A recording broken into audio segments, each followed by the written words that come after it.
Your reaction after all the president said about you, after all the President Biden said about you, for him to have... Votre réaction après tout ce que le président Biden a dit sur vous, pour qu'il ait finalement des documents classifiés dans son bureau. Vos opinions? Eh bien, en tant que vice-président, il n'a pas le droit de déclassifier. Il n'aurait pas dû faire ça, et cela pendant autant de temps. Je pense que c'était 7 ou 9 ans. C'est une période très très longue. Comme vous le savez, son fils a reçu des centaines de milliers de dollars pendant des mois venant de l'Ukraine. Et je pense qu'ils ont reçu un paiement initial de 3 millions de dollars pour siéger au conseil d'administration d'une société qui était une société très problématique. Une société qui avait beaucoup de problèmes. Mais ce fut choquant, mais c'est vraiment choquant de constater ça, vraiment choquant. Ça l'était. Et je veux vous demander à ce sujet. Ils ont découvert ça le 2 novembre, si vous croyez leur calendrier. C'est avant l'élection. Puis le 18 novembre, ils ont nommé un procureur spécial contre vous. Ils n'ont jamais mentionné cela. Ça sort seulement maintenant. Avez-vous des inquiétudes sur le retard de cette divulgation au public américain? Eh bien, je pense qu'il était au courant bien avant le 2 novembre. Je pense qu'il le savait probablement dès le début. Et je pense qu'une grande partie de cela avait à voir avec l'Ukraine. Parce que c'était les documents qu'il gardait. Et que rien n'a été fait à ce sujet. Maintenant, il y a une grande différence, je veux dire beaucoup de différences même. Nous avions de très bonnes conversations avec la NARA. Tout d'un coup, ils ont fait un raid, le raid à Mar-a-Lago, mais ils n'avaient pas besoin de le faire parce que nous leur aurions donné les documents. Nous avions avec eux des conversations très productives, sans aucun problème. Et puis, ils ont fait une espèce de grande tribune. Mais ce qui est important, c'est que je suis soumis à la loi sur les archives présidentielles. C'est-à-dire que le président est soumis à la loi sur les archives présidentielles. Et par contre, le vice-président est soumis à la loi sur les archives fédérales. La loi sur les archives fédérales est stricte. Et la loi sur les archives présidentielles, c'est pas pareil. C'est à cause d'années et d'années de litiges concernant les présidents lorsqu'ils quittaient leur poste, à savoir ce qu'ils prennent ou ce qu'ils ne prennent pas. Et ils ont en fait payé, si vous vous souvenez, 18 millions de dollars à Richard Nixon pour obtenir les documents qu'il avait pris pendant son mandat.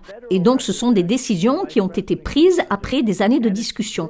Mais il est intéressant de noter que le vice-président est soumis à la loi sur les archives fédérales. Et là, par contre, conserver des documents, c'est un crime grave, c'est un acte criminel.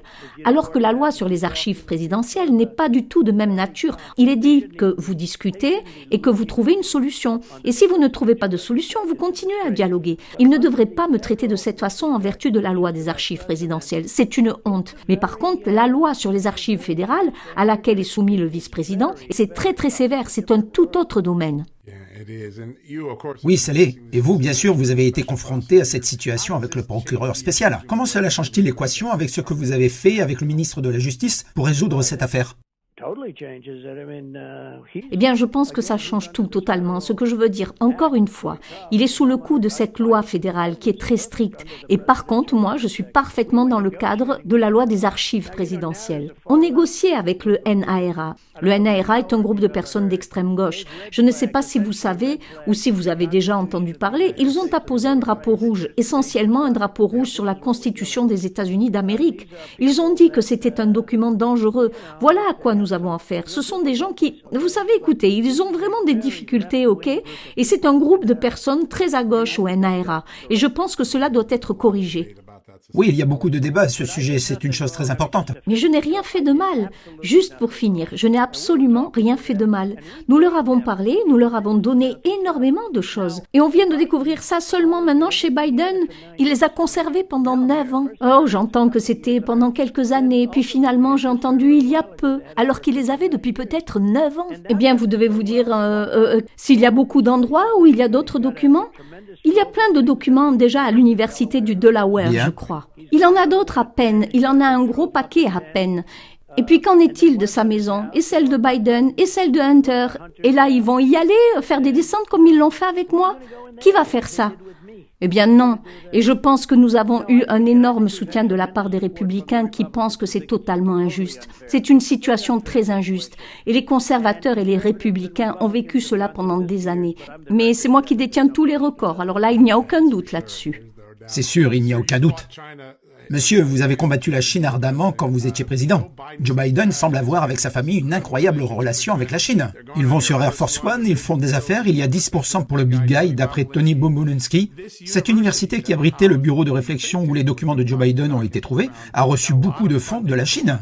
Donc l'université de Pennsylvanie, le grand bénéficiaire de ces fonds chinois, sont les centres Biden de Pennsylvanie. Comment s'inquiète-t-il du fait que tant d'argent chinois circule toujours autour des Biden ? Eh bien, c'est l'une des choses vraiment importantes, je pense, avec les documents. Franchement, vous voyez, vous avez la Chine qui a donné 54 millions de dollars. Je crois que c'est le bon nombre, si j'ai bien entendu. Oui. Et ils ont payé presque 1 million de dollars par an. Alors, ils ont gardé légèrement en dessous d'1 million. C'est comme 998 ou quelque chose comme ça. Comme ça, ils peuvent dire que si quelqu'un s'en aperçoit, on n'a pas payé 1 million. Ça semble beaucoup moins. Si vous payez 998 000 dollars, ça paraît beaucoup moins. Le fait est que la Chine a payé par l'intermédiaire de Penn, où j'ai fait mes études. Je suis allée à l'école de finance de Wharton. J'aime beaucoup Penn, mais il versait tout cet argent à Joe Biden. Et il y a le centre Biden là-bas. Et quand je pense, vous savez, qu'ils versent tout cet argent, j'imagine qu'ils avaient un accès absolu à ces documents, qu'ils ont vu ces documents et que ce sont des choses vraiment importantes. Maintenant, c'est seulement ce qui est sorti jusqu'à présent. Mais je serais prêt à parier qu'il y a bien plus de documents que ça. Et puis, si vous regardez les autres endroits où ils stockent des documents, je pense qu'il y a un trésor de documents. Et c'est triste, mais la Chine a payé 54 millions de dollars. Et je suppose qu'en plus de cette somme, ils ont payé 1 million de dollars par an à Biden. Nous allons apprendre tellement de choses. Mais vous vous rendez compte, je veux dire, n'est-ce pas une situation incroyable? Ce n'est pas hallucinant quand même?